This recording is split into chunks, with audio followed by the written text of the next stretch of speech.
We are live. Hello, everybody. Good morning. Good morning. I am so glad to have you guys here. I'm so happy to bring you my sweet friend, Dr. Arathi Rao, who is an unbelievable, amazing clinical psychologist, and this is the coolest thing, and health and life coach. So as we're having people come on here, I would like to hear where you guys are from, and I'm also wondering who's feeling stressed out right now, and what kinds of issues come up during the holidays. These are things that could be such a hard time during the holidays. So just as we're coming on, and I'm going to check over here and make sure that we are broadcasting before we go any further here. Just bear with me 1 second. I think we've got people on. Okay, awesome. Okay, can you guys hear us okay? If you can hear us, just give us like a thumbs up, because I want to make sure everybody can hear me. But again, welcome. And thank you so much, Dr. Rao Arathi, for joining me. And just so glad to have you here. How are you doing this morning?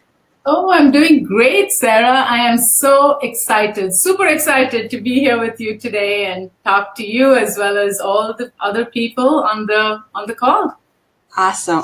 Looks like we have Alice from Montreal. Hey, Alice. Hey, Sandy. Nice to see you this morning. Andrea, New York. Andrea's not too stressed, but feeling pressure to do more than you want. I can totally relate to that. Absolutely. Yes. Absolutely. That is, it's just such an issue. We're during December. It's just like all of a sudden the tempo heats up, right?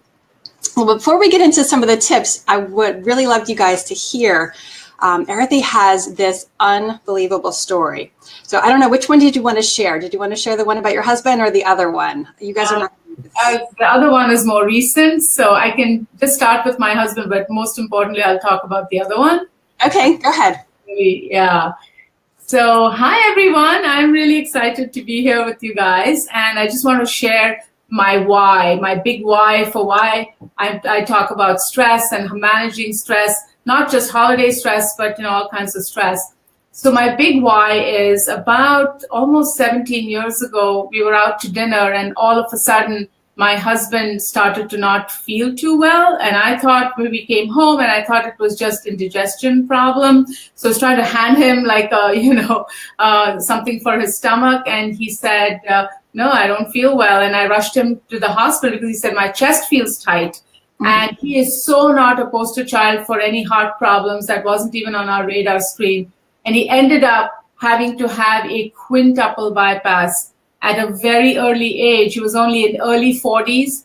And when we got him to the hospital, he was told that he needed this quintuple bypass the next day. And we were completely blown away. I had no idea why he would have had that, because he's a thin man, and he is, and he drinks only one or two drinks once in a while, non-drinker, non-smoker, pretty fit. So we couldn't understand what was going on. And I realized later on that it was the stress of his job that had really gotten him there. He had been a vice president of a software company going public. And the stress of it, he was pulling all-nighters for like a long time. And for 2 years, he was in a pressure cooker.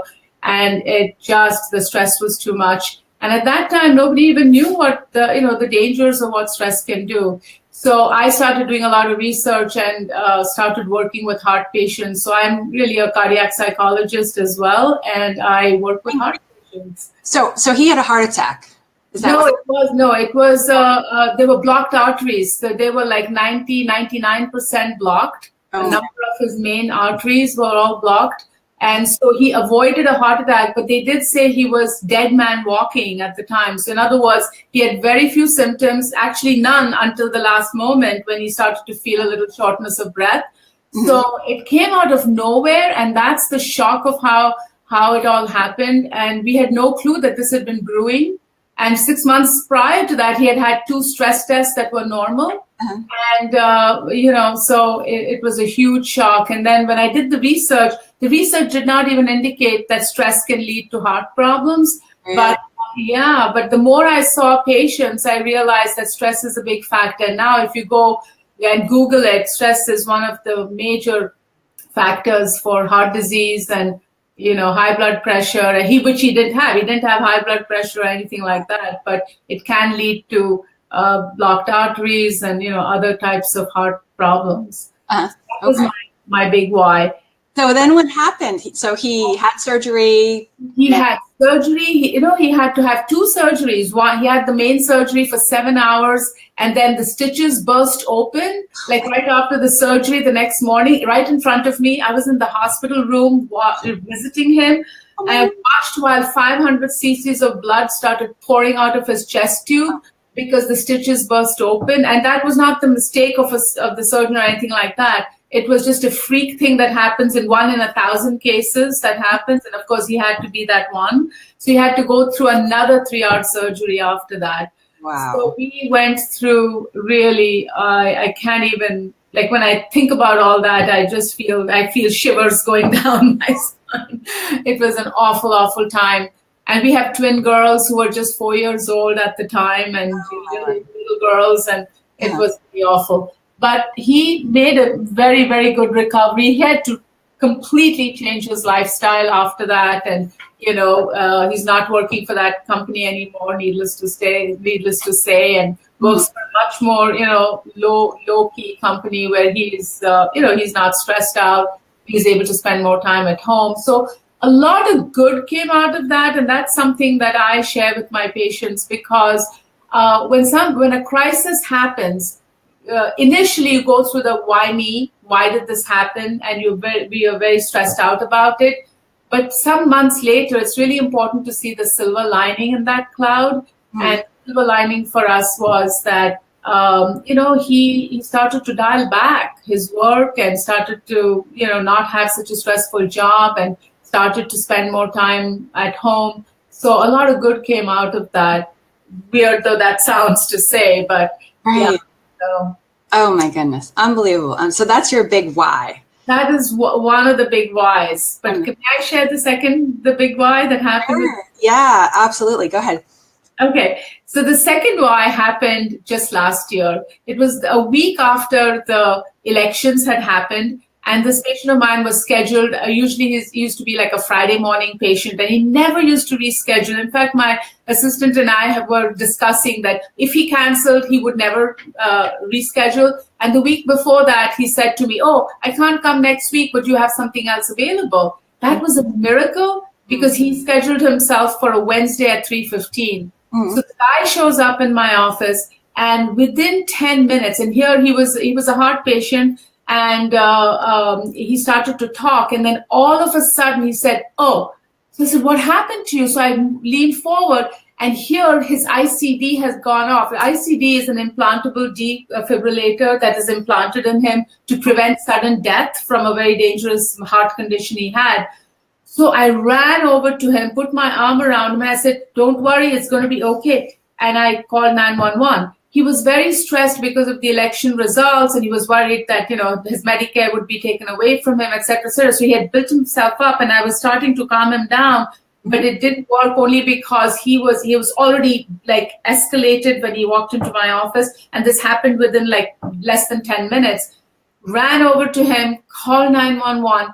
And then he said, "Oh, I got shocked again. Oh, I got shocked again." 4 times he got shocked. And then as I was watching him, I ended the 911 call. All of a sudden, Sarah, his eyes rolled in his head, and he went into cardiac arrest and literally, quote unquote, died with my arm around him. Oh my goodness. Right now I'm feeling the adrenaline. I have chills right now, like just hearing this, but it gets better. It gets better. God. I just could not believe it. And I was alone in my suite of offices. There was nobody else in there. And I didn't know, I had my arm around him, so I didn't know, do I leave him to go around and get help? Because there were doctors' offices in the front of the building, but not where I was, or not where I am. So then I decided I couldn't leave him. I didn't know what to do. So I started screaming for help. And this is where divine intervention happened. And there was a massage therapist who happened to walk into her. She never uses her office at that time usually, but that day she had scheduled someone for a massage. She happened to walk into the suite of offices, heard me screaming, came running, and then she was able to go get the doctor up front. The doctor and the nurses came rushing. He started CPR. We got him on the floor, this guy, and started the CPR. No effect at all. His heart had completely stopped, and there was nothing that could be done. We were in such panic mode, and 911 did not arrive for the next 20 minutes. So I called them again. I got yelled at by 911 for calling again. And I said, I have a person who is non-responsive on the floor. What do you want me to do? It was the most shocking thing. They come, and then anyway, they didn't have equipment on the ambulance, so they had to bring a second ambulance. It was just like a comedy of errors. It was horrible. So then they came and they paddled him. No response, even with the external defibrillator. So we all said, oh my God, I think he's gone, and all of a sudden, you won't even believe this, his own ICD went off for the 7th or the 8th time, and he came and he was revived. Oh, It was a miracle. And we just could not believe it. He was even able to give us his wife's cell phone number, his name, his address. We were all stunned. So it had a really good ending to the story. But and I thought to myself, wow, all because he was so stressed out that he had high levels of cortisol and adrenaline that were released by the brain and pumping through his system and was shocking the heart. Like, high levels of cortisol are not good, and your arteries tend to constrict. Blood pressure tends to shoot up when you're all stressed out. So this is what happened to this guy. And the good news is he's okay. He did not even sustain brain damage. We don't even know how. The doctors thought he would be a vegetable because he was without, anything for 20 minutes. But he revived, and he was even doing people's taxes in May and in April. So that's a good news story at the end. But this just shows you what stress can do. So stress is bad. Stress, and stress can kill. Stress can give people heart attacks. A lot of people have heart problems during the holidays because the stress levels are so high, and your adrenaline, your cortisol levels are high at this time. Everybody's, a little cranky, and people get into, arguments and stuff like that. Right. Okay, so what do we do about it? What's the answer? Yeah. So, okay. So the most important thing during the holidays that I have found to be useful is to first sit down and ask yourself, what am I doing? Why am I doing it? And do I really want to be doing it? So I really recommend that writing down all the things that you have to do and putting it under 2 columns. So one column is wants and one column is the shoulds. Okay. So what are your shoulds and what are your wants, right? So I have people coming in and saying to me, I'm so sick of doing this. I really don't want to be giving all these gifts out, and it's just costing me so much money. I have patients who have gone into debt. Like one woman was in debt for $3,000 a few years ago that she didn't have, buying gifts. So you want to make a column and say, okay, what are the shoulds that I feel I should do this, I should do this, I should do that, and what are the wants? So when you split that up, that can be extremely useful. So that's one of the tips that that's a starting point. So that's one of the tips. The second thing is, we tend to be people pleasers. I know I'm a recovering people pleaser. So I've been there, done that, and shades of that comes out still, at times. Like, so-and-so's feelings will be hurt if I don't do it this way or that way. So the people-pleasing part of us really is a huge trap. And the guilt that comes from not making people happy. So would you agree with that, Sarah? That's it? Absolutely. I think that is such a huge thing, especially, with holidays and, I have to, my parents expect us to go here for Christmas morning, or I have to decorate, or my kids will be unhappy if I don't make 12 dozen cookies, right? Like that kind of stuff. It's like it's all this pressure and guilt. I mean, guilt on top of pressure is not a great combination. Yeah, it really isn't, and that has to do with we're trying to please so many people, right? And during the holidays, it's not just 1 or 2 people. You're trying to please your husband or your partner or your boyfriend or whoever, and you're trying to please your kids. trying to please your family, your friends, your relatives, your co-workers. It's just too much. And most of us women, at any rate, are the ones who are the orchestrators of this whole holiday stuff, right? I mean, we are the ones who make the plans and the shopping, the buying, the gift wrapping, the cooking, all of that stuff. So the first thing I say, I really recommend to everybody is that you need to wear your own oxygen mask first. And so what does that mean? Right? Wear your own oxygen mask. What that means is that if when you take a flight, the stewardess is going to say to you during their safety instructions, if there's turbulence in the air, the oxygen mask drops, wear your own oxygen mask first before you help, even if it's a child or an elderly person. Why? Because if you run out of air, there's nothing that you can do for the other person. So, first thing that we do as orchestrators of the holiday, stuff is that we run out of air. I know I have felt very stressed at times. Do you agree with that? Like, I'm sure you felt that too at times. Oh my gosh, yes, absolutely, absolutely. So how do you do that though? Like, how do you overcome the people pleasing? How do you get the courage to say no, or to even be willing to do that? Well, you want to ask yourself, like, going back to the wear your own oxygen mask first, you want to ask yourself that when you end up saying yes, yes, and yes, and yes, where does that leave you? Are you really being the kind of person that you want to be? I know for myself, when I'm stressed out, I get cranky, I get crabby, and I get a little edgy too. And that's not a good thing. And then I take it out, my family will bear the brunt of that, right? So I may say yes, yes, yes to everybody else, but at home I may have a little edge to my voice with my husband, or I'll be a little bit more harsh with my kids or somebody else. So one of the things you want to ask yourself is, I'm not suggesting to be selfish and self-centered and make it all about you. So we're not going to the other end of the spectrum. We're going to the spectrum of self-care. That's all I'm saying. Self-care, to just say to yourself, how much can I manage where I don't let the stressors then turn me into a person I don't want to be. Like, I don't want to be that kind of person at home. So when you do that, it really helps to set some boundaries. It's about setting boundaries. So saying no has to do with boundaries.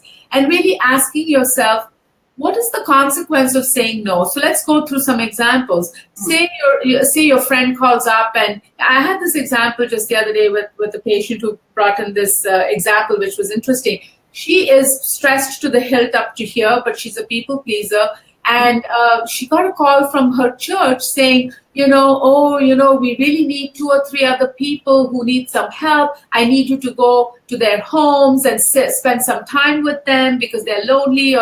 And she said she's already doing that, by the way. So it's not like she's a selfish person who doesn't do any charitable work. She's doing a ton of charitable work. And she says, oh, Dr. Rao, I don't know what to do now. This lady is asking me to come and help, and I am really feeling sick every day because I don't have enough hours in my day. So I helped her to ask herself, if she does that, what else is going to give?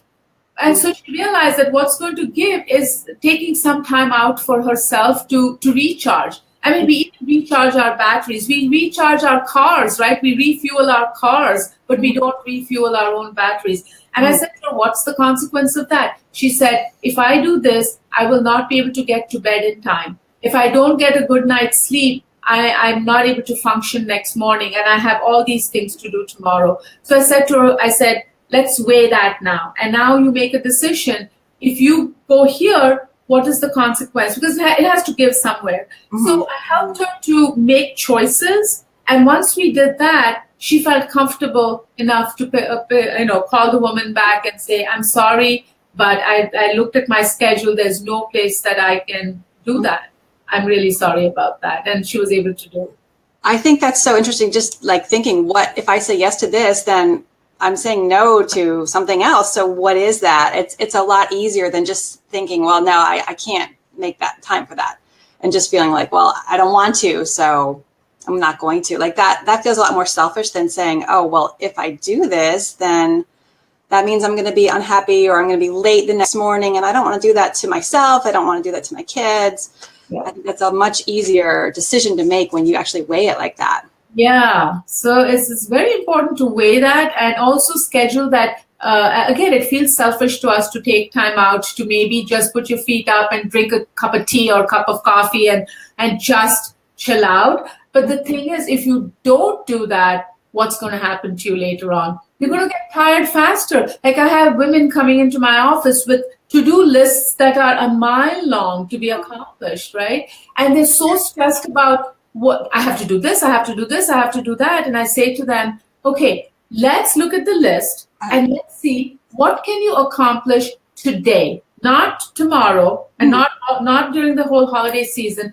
Let's break down the list and pick 3 to 5 things that you can do today. And within the today, I even have them split up to half a day, like between now and lunchtime. What can I accomplish? Because much as we think that we can multitask, the research shows that the brain is not capable of focusing on more than one thing at a time. Yes. We fool ourselves into thinking, "Oh, I'm a multitasker. You know, I can talk on the phone, I can cook, I can read something all at the same time." But what your brain is doing is it's going back and forth, back and forth, back and forth between 3 things that you're doing, which means that you are functioning at a 70% level, the research shows, rather than a 100% level on any one thing. So you're trying to do homework with your kids and cook and talk on the phone, and then you wonder why you're feeling like a disaster, right? Exactly. Because you're making your brain work that much harder. Yes, and it's functioning at 70% on any one of the tasks because it can't give 100% to 3 tasks at the same time. Right. Oh my gosh. Okay. Plus, there's another part, right, Sarah, that your part of your brain is also thinking, oh my gosh, I haven't gotten to this that I need to do. I haven't gotten to that. What about this? What about that? So there's another part of your brain that's working on things that you can't even get to today, but that needs to be done tomorrow or maybe next week. So I say to people, shut that part down and just ask yourself, look at your to have a master to-do list, which is fine, but then break it down into a morning to-do list and an afternoon to-do list. It really, really helps. And just see, what can I accomplish in a comfortable manner in these number of hours, like in 3 hours, what can I do? And it has helped people in phenomenal ways when you do that. You just take that moment to do that. It really will help you. Okay. Okay. Oh, I wanted to also say, if you all have questions, by all means, pop them into the comments, and we will address those. We'd love to hear from you guys. What what are your stressors and what are your challenges, especially right now during the holidays? Okay, so what else? What other tips do you have for us? How can we avoid the drama? Another big stressor that people are coming in with is the gift buying stressor. Okay. Right? So people are really concerned about, how many people, who should I be giving gifts to? How many gifts per person should I be giving, right? And how much money should I be spending on each person? So, and then comes the competition. The competition aspect of it is trying to keep up with the Joneses. So, you're always trying to say, you know what, if I give my kids 3 gifts, but the mom down the street that I'm in this PTO or I'm in this, this mom's club or something, and they're giving their kids 10 gifts. So it's going to make me look like a bad mom, right? Because I gave my kids only 3 gifts. Or your kids will also play into that by saying, oh, look, so-and-so got, whatever, like a big, whatever it is, like a bike, or maybe, they got a vacation, or they got a car for the holidays, or something outrageous. And then you're thinking, oh my gosh, I only have like a, $50 gift for my kids. So I should probably go to the mall and start spending some more money to make myself a better mom. So we get into a whole bunch of that competition that comes up with gift giving. So that's one thing that people are coming in with. And again, I help people to say, sit down and talk with your spouse, because a lot of the arguments that happen between spouses also has to do with the gift giving. What is our budget? Say your husband might want to spend to give the kids fun things, and you might want to give the kids practical things, and then there's an argument about that. I get those examples a lot. So it's really important to have clarity. So what does that mean? The clarity is, first of all, how much money do you want to spend on your own children. Let's just start with your kids, and then we can move to other people. How much money do you want to spend? And you and your husband or your partner have to be on the same page about that, because that's where a lot of the arguments start up.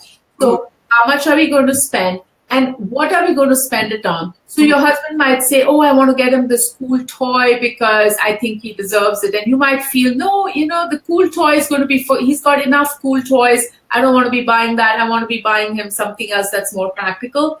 So to come up with a compromise and to say, okay, if we're going to give the kid two presents, then maybe we can buy him one cool gift and one practical gift. But you and your husband or partner have to have that conversation, because I have women coming into the office where they're fighting over this issue, but they're not sitting down and compromising and coming up with a plan. So then, or they sometimes they'll sneak behind the other spouse's back and go buy the gifts anyways. And then there's World War III after Christmas because the other spouse is not happy with you. So then there's all kinds of arguments that take place. That's where the family drama happens as well. So communicate. Just talk up front. All of a sudden. Oh, that's so weird. Are you there? Yeah. Oh, okay. You're fading out. I don't know why I'm getting an echo all of a sudden. But so communication. So people need to talk beforehand when things are calm, not when somebody comes home from shopping and then all of a sudden there's unhappiness about how much was spent so I guess there's still time left because it's only the 8th. So there's still a couple weeks left There is time. And the other big issue that that patients are coming in with is that, my husband never gives me what I really want. Oh, my wife doesn't give me what I really wanted. And then there's arguments about that, because a lot of the times we tend to give people what we think we would like to get and not what they would get. And I've had patients say to me, I don't think he really needs that. So I think that's just a frivolous thing he's put on his list. So I'm just going to get him what I think he needs, which is a pair of pajamas, instead of that cool software that he wants for his whatever, That's not going to work out well, is it? Right? Or the husband will say, I think she needs whatever. And you may have put jewelry on your list. Now I've had women say, all I wanted was a piece of jewelry. I even gave him so many hints when we were walking through the mall, and we're like, I was stopping at the jeweler store and saying, oh, honey, look at this. This is so pretty. And he's oblivious. Like, he just goes about it, right? And he buys me a robe for Christmas. Or a vacuum cleaner or something. Or a vacuum cleaner. No hints. So don't drop hints. You got to be clear. No hints. Be extremely clear and give him a list, but give him very few choices. Like, say 3 choices. Or could be jewelry if that's what you want. And say it's either a ring, a bracelet, or a necklace. And this is exactly the store you need to go to. So that has cut back a lot of the drama and the stress that happens with couples. So I know for myself too, I've had to tell my husband specifically. Sometimes I'll even say to him, you know what? If you'd like to buy me something, let me buy it and I'll wrap it and you can put your name on it and put it under the tree. So much easier, right? Yeah. So I was reading this quote this morning, and I can't remember it exactly, but it was something about expectations are, like just a recipe for disaster. Like when you expect and you're dropping hints and the other person is like totally not aware that that's supposed to be an instruction. It's just everyone's going to end up unhappy. So the other thing about that, Sarah, is another interesting thing. Women or even men will come and say, we've been married 20 years. If he doesn't know what I really like by now, then there's a problem. So but that's a passive aggressive way of handling the gift giving. Because it's not a sign of love or lack of love that your spouse doesn't know what to give you. We tend to expect mind reading from our spouses and partners. We expect them to read our minds, and it never works because and then we attach it to a show of love. Like, how much do you love you? If you loved me, then you should know what I want. No, love has got nothing to do with it. You could love your spouse to the ends of the world and yet not really know exactly in that moment what he or she wants from you, right? So that's a huge one that comes up around the holidays. If he loves me or if she loves me, she should know what I want. Right. Totally not fair, right? It's not a fair thing because you've been thinking about it, forever doesn't mean the other person knows that. Or, maybe they take something else you said as, oh, well, she said she wanted a new vacuum cleaner. So look what I got you, honey. And you'd be like, what? Not good communication. It's all about communication. I think communication is so key. Yes. We underestimate that a lot. We do. Absolutely. Okay, so the other thing that the pressure that we put upon ourselves is to have everything be perfect. Oh, good. Okay, so let's talk about that. Perfectionism. Yes. Perfectionism. It's like, we want to present we want to give the best gifts. We want to have the best tree, the best ornaments, the best food, the best menu, the best clothes, the best, and when we put ourselves under that, pressure, it's too much, because really think about it, Sarah, what is perfection? Like, what is perfect? What is perfect to you may not be perfect to someone else. And someone's always going to find fault with if they're going to find fault, they're going to find fault no matter what, right? And if they're not going to find fault, they simply aren't. So it's very important to ask yourself, why am I doing this? Like, what is the meaning of the holidays, really? Because we tend to lose sight of what are the holidays about. It's become so consumer driven and so materialistic that we lose sight of, first of all, what are our values? What are we about? What is the meaning of Christmas or Hanukkah or whatever your holiday is? We lose sight of all of that, and it gets into this competitive stuff, the perfectionism, the people pleasing, and people are exhausted. I mean, there's no joy. Like, we're supposed to be joyful, but people are coming to my office with high blood pressure. Pressure is rising. People are anxious. They're more depressed, more anxious, more, stressed out, exhausted, tired all the time. People can't sleep at night thinking about what they need to do the next day. And it kills the joy of the holiday season. It totally ruins it. Absolutely. Yeah. Sandy says, I take photos of possibilities of gifts for me and send them to my husband. I love that. That's perfect, right? Like, he knows exactly what he has to get. She gets what he wants, and it's easy, right? Like, that's bad. Yeah. Sandy, that's a great idea. Yeah. Let's see, how do I take that? Okay. I think this is a good chance here. I would like to share. You have a little free PDF for us, right? Yes. On your website. Yes, and you've given them the link. Tell us a little bit, what would people get if they go there and opt in? Yeah. So it's a whole tip sheet for you of some things I've covered, but a lot of things I may not have. So it's a whole tip sheet of how to cope with the holidays and how to stop the family dramas during the holidays. There's a lot of family drama and stress that happens. So it's a tip sheet for that. And there's also a bonus exercise I have in there, a breathing exercise that I've put in there that you could use. It has helped countless numbers of people it takes 1 minute. It's just a 1 minute exercise, which will help you to just regroup and get yourself together and reduce the stress that you've been feeling in the past hour. So if you practice that once every hour, you're going to feel terrific. So the instructions for doing that exercise is there as a bonus tip as well. So it's pretty exciting. Awesome. Okay, I think this is a clickable link, you guys. If you and I wonder, can I drop this in the comments? I can drop this in the comments as well. Let me do that. So you can click on that and, either now or later, and then go and grab that freebie, because that would be fantastic. Let's see. I have a question for you, and then I'm getting blinded here by the sun's coming in my window.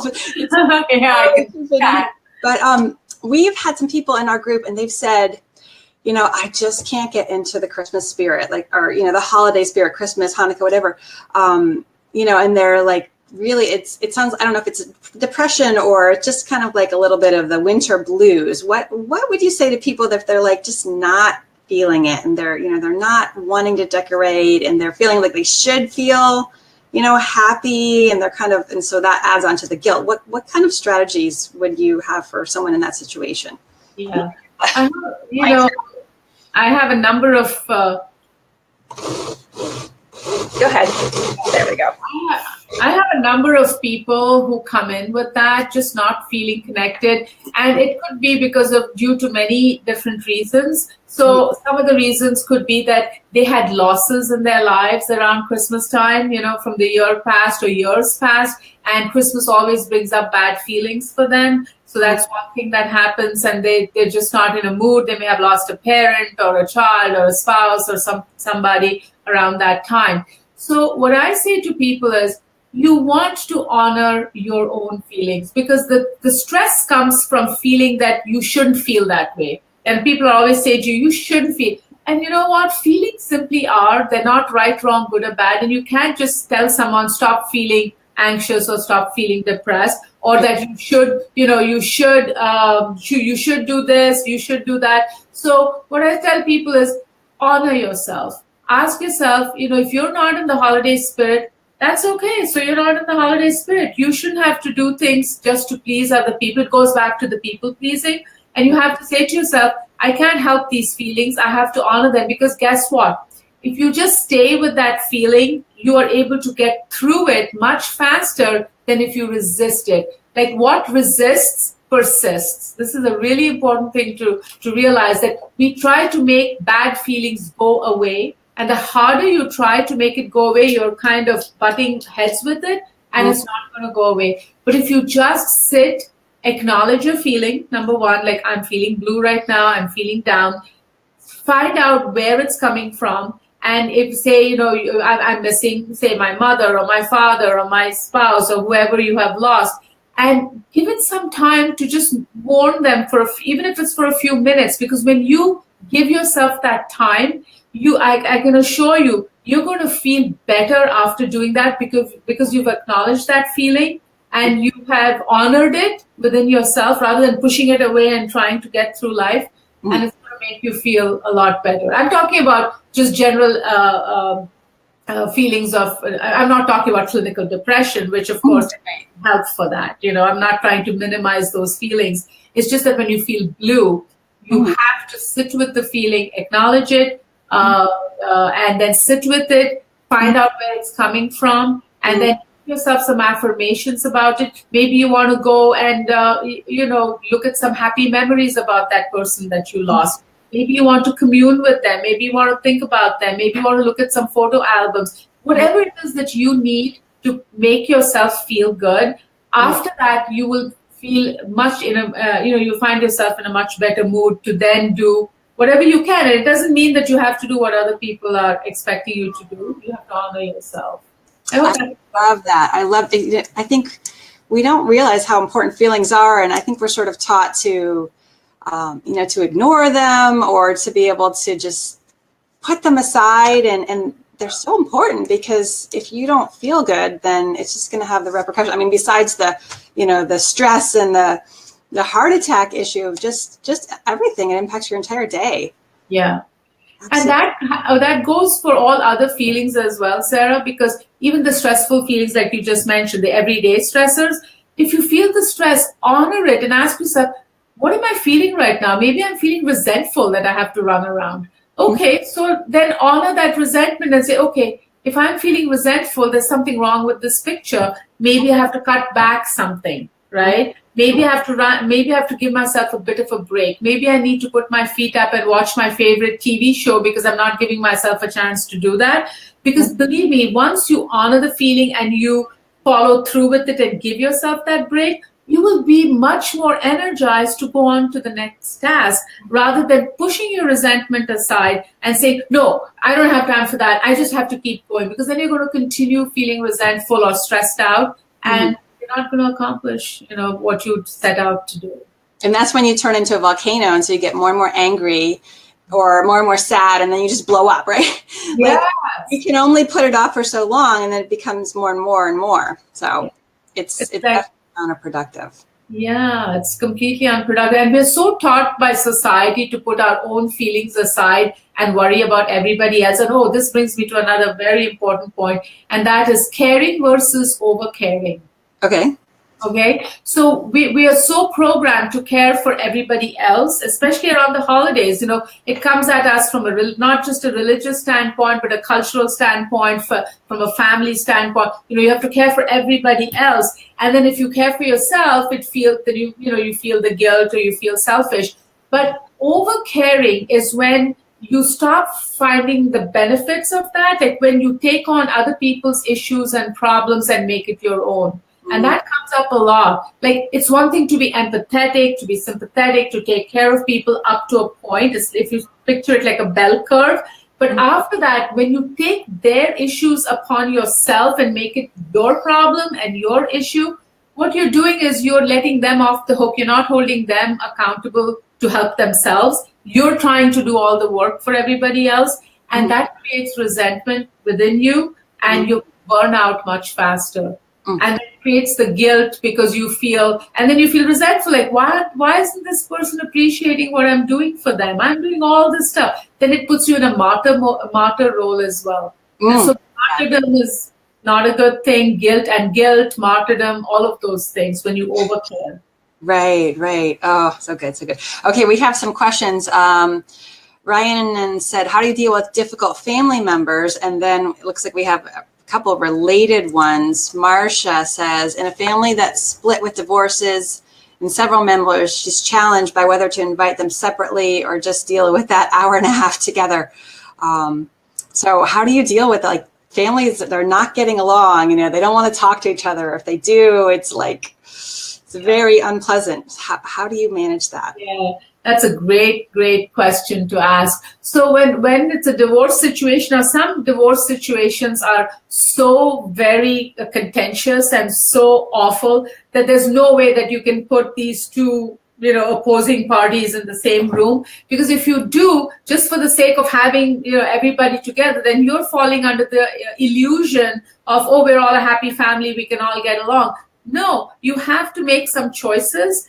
Because nobody's going to be happy if you put two opposing parties together, especially if you know that they're not going to behave themselves, like, they're going to start fighting or arguing or something like that. So I always recommend that maybe you take turns, like, either celebrate this year with one family and the next year with another family, or, for your kids, like with one parent or with the other parent, or you can do the holidays, like maybe Christmas you spend, with having this part of the family, and then maybe Thanksgiving with another part of the family, so you can break it up that way. I've had people do it that way as well. But you don't want to have two warring factions all together in the same room, just in your quest to bring everyone together, because you will be miserable. As the hostess, you're going to feel so stressed out. I've had people doing that and being so on edge because they don't know when these two parties are going to start fighting. So it's really important not to do that. Now, if you have people that you have a good relationship with both those parties, but they don't get along with each other, you can be very honest and frank and say to them, look, I'm inviting this other person. Are you comfortable also coming on that same day? And giving them a choice. And that works pretty well also, because then they have a choice, either to come and behave or not, or choose not to come. So that's another way of doing that as well. Yeah, I can imagine that's a really hard thing to do, but once you do it and once you decide, then the relief would be immense. Right? The relief is immense, and and if you don't do it, again you have to weigh it, right? Because if you go along with the program and put these two sets of people together just because you don't know how to get out of it, the misery that you're going to feel and the edginess that you're going to feel, because you're going to be stressed through the evening. And I've had people coming in stressed out because they don't know when an argument is going to break out, Everybody's tense. And that's not good, right? And over here, you may find it stressful to invite only one set and try and explain it to the other, or have two parties or whatever it is. But at least they'll be both peaceful. It'll be a little bit more work, but it'll be more peaceful. So again, you have to weigh that. I can't say which is which is better for you. Obviously, this is not working where you have two sets of people who don't get along in the same room. Unless it's a wedding or something, in which case you want to put them at tables. I've had that happen as well, and I've recommended that they be put at tables at far ends of the banquet hall, So the two parents, far end of the banquet hall. And even then, arguments have broken out. Just happened to one of my patients just last year, and there was nastiness at the wedding. So you can help some of that, but you can take these precautions. It's so ridiculous, isn't it? I mean, these are adults that we're talking about, and they're acting like 4-year-olds. Yes, they do, and it's just such a game. I guess if people refuse to be adults, then at least we can choose to be the grown up in the situation and said, you all can't behave yourselves, so I've made a choice here to only have one of you, or you have to agree to behave yourself if you're going to come. I don't have that issue, thankfully, and I just can't imagine how stressful that would be. Oh, that's very stressful. And for months, people are planning what to do about the holidays because of this. Because I have a lot of people who are split up, and it's just an awful thing. But you have to be assertive. It really boils down to being assertive and doing the best for not just for yourself, but for your immediate family as well. Because nobody's going to have a good time if you put people together like that. That's true. Even if they insist on to come, if they're just going to get in a fight, then that's not good. It's not good. It just is not good. Not good at all. See, we have another comment here from Sandy. She said, we feel if we designate tasks to each person, it takes the load off one person. We find that everyone wants to help but doesn't want to volunteer because they don't want to get in the way. That is a really good tip. I think sometimes we're kind of reluctant to ask for help, right? Yes. Like you kind of think you have to do it all, getting back to perfectionism. Yes. You are the hostess and it's your job to do 100% of the things. But if you give people a job, then they're like, oh, yeah, sure, I can do that. Even if it's just picking up, soda and wine, something like that. And also to designate, that's a great tip. And I was just getting to that. And I want to just add to that tip. But Sandy's tip was just wonderful about asking people to do stuff. You also want to assign people to the cleanup afterwards. Oh, yes. Don't do. Okay, so if your friends are coming over and they want to help, you can assign and say, I don't need you to bring anything, but could you please help with, cleaning up later on? And that can be an awesome thing to ask people to do because everybody wants to help, like you said. But rather than having everyone bring something, you can ask them, like Sandy said, help with gift wrapping, help with something else, help with, if it's your immediate family, help with vacuuming, ask your husband. And let people pick their chores too in some ways. And I'll tell you why, because when we tell people what they should do, they may hate that chore and they're not going to want to do it. But if you say, okay, give them choices. Would you rather vacuum or would you rather dust? Or would you rather vacuum or sort of make sure that all the plates are organized and everything else is on the table? Things like that. So with your spouse or your partner and your kids, whoever's living in the home with you, assign these tasks, but ask them what they would rather do. Because if you have their buy-in, you're more likely that they'll do it. Yes, totally. And you could also, that could be a nice time after the party's kind of winding down. If someone's helping you clean up, that's kind of, pleasant quality time with someone, right? Yes.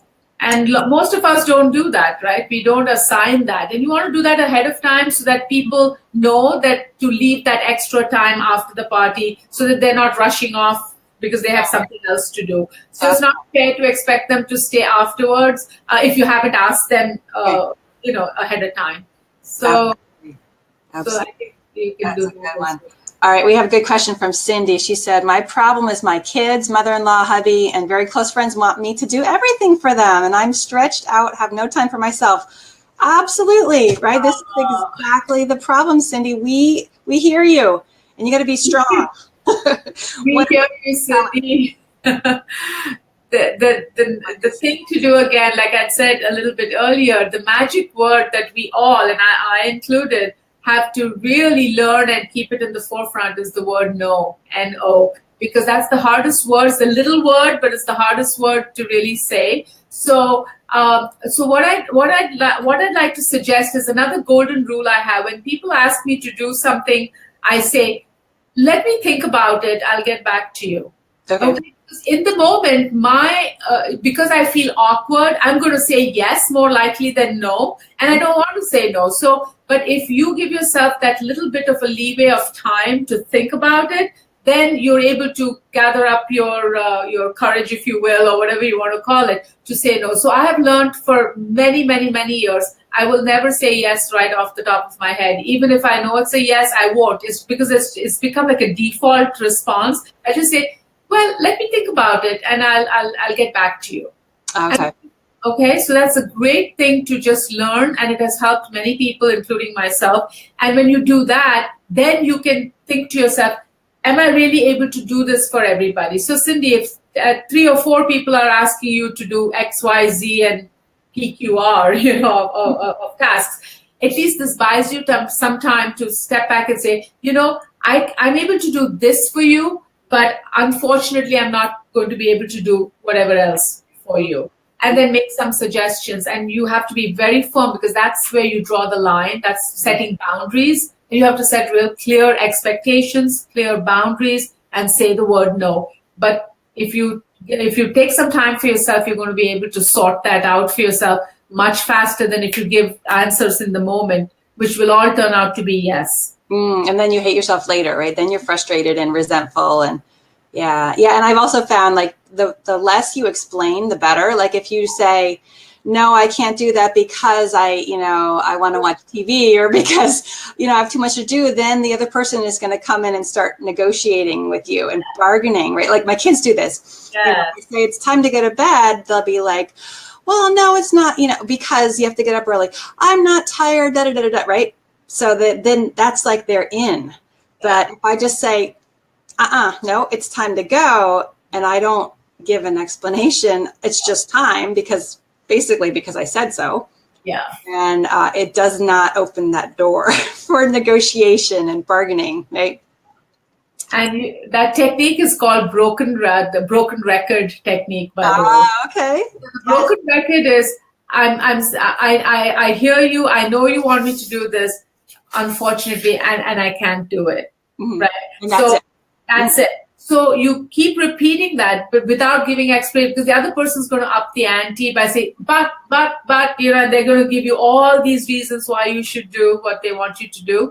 But you just stick to your, I'm sorry, I cannot do it. And keep repeating that. And after a while, the person is, you wear them down, because they can't take you, they can't corner you anymore. Right. So you just have this, So yeah, broken record. I love that. Okay, we have a great comment here. This is a long one from Athena. She said, I don't enjoy the holidays because with commercialism, figuring out gifts, getting the gifts, trying not to overspend. My family is into holidays, but I'm not. And I feel obligated to decorate and do everything, or I have the guilt of ruining everything. And I'm told this by my kids. Okay. Oh, this is so good. Okay.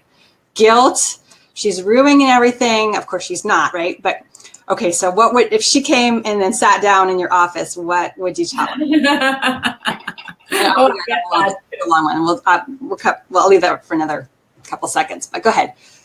The most important thing is to know that kids, especially your own kids, our own kids, right, will use that as leverage to say that's the famous words. You're ruining everything. Everybody else's mom does blah, blah, blah. How come you don't do that? I mean, that's like a standard thing that people, so you have to be aware that and you want to acknowledge the feeling and say, I know you think I'm ruining.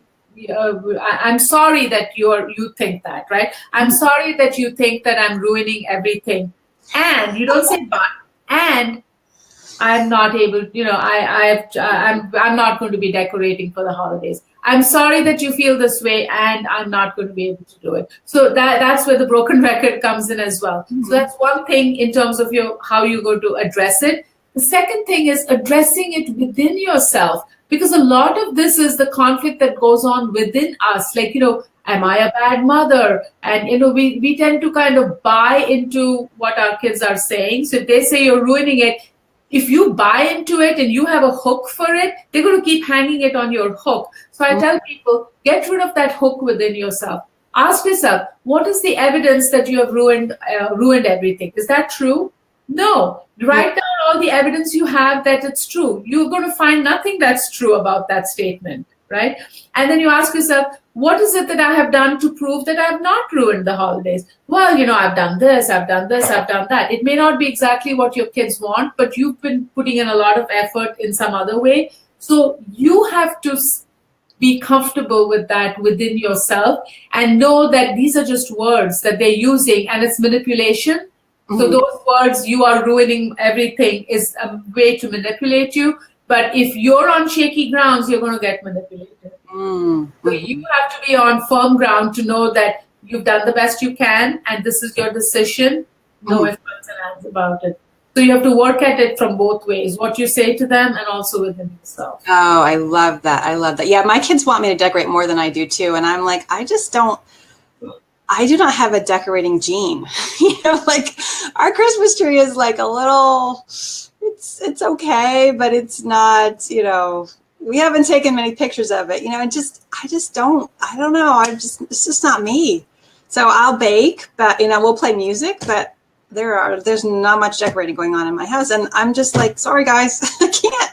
I don't know how. If they want to do it, then they could get out more ornaments. We have some more things, and there you go. That's all. I can't. I just can't. You can say to them, "Why don't you surprise me this year and decorate it your way? Because then it'll be exactly the way you like it." Mm-hmm. Yeah. Why don't you do it? So give them the onus of that responsibility. You can put it back on them and say, "You decorate it. Surprise me. Do it your way." And then you'll be happy because this is the best that I can do. Absolutely. Love that. Love that. Okay. We're coming up on an hour here. And I want to make sure that everybody hears what you have going on, because I know I love talking to you, and you have got this amazing membership that you're launching next month, right? Yes. Tell us about that.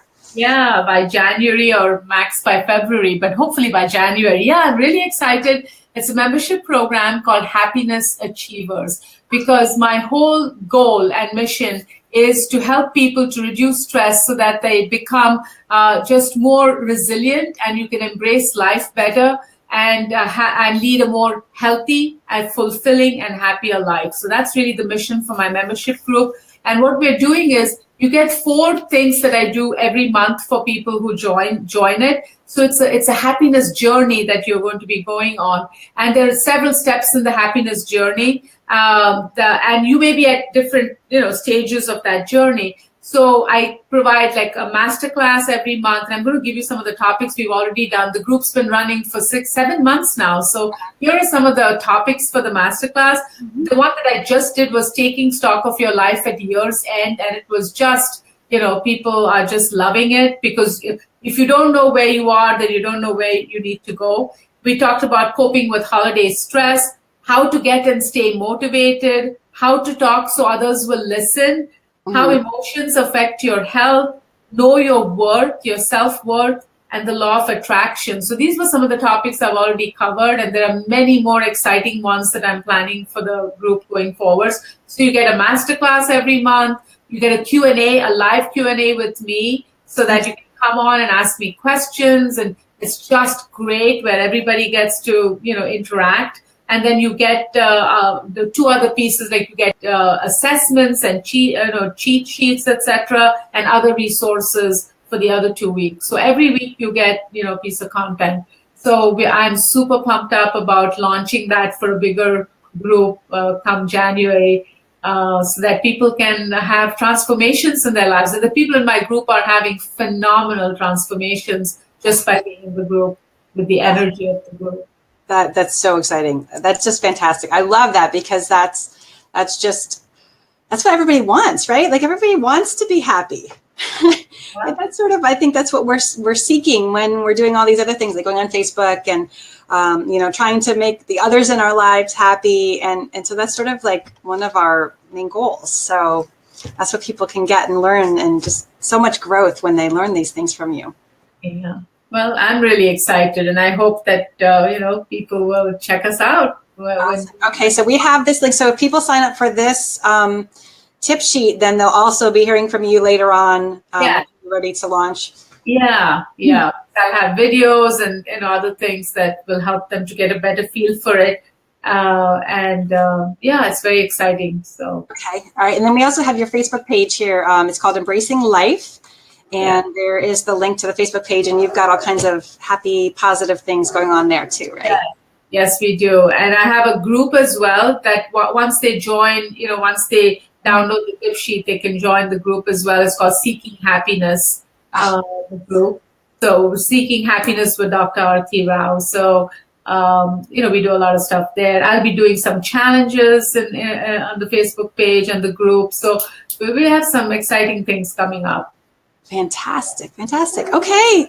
Well, I just thank you for spending time with me this morning here. This has been really, really fun. I hope everybody's gotten something out of it, and fun to talk to you.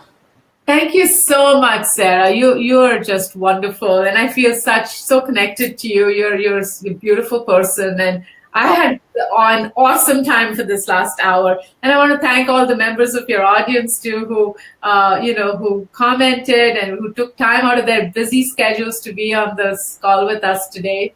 So I wish everybody happy holidays and make it a wonderful holiday for yourselves, stress-free. Thank you. I really, really appreciate it. And thank you guys for tuning in. I just love hanging out. You guys, so much fun to hang out. So thank you. And we will talk to you later. Okay. Bye.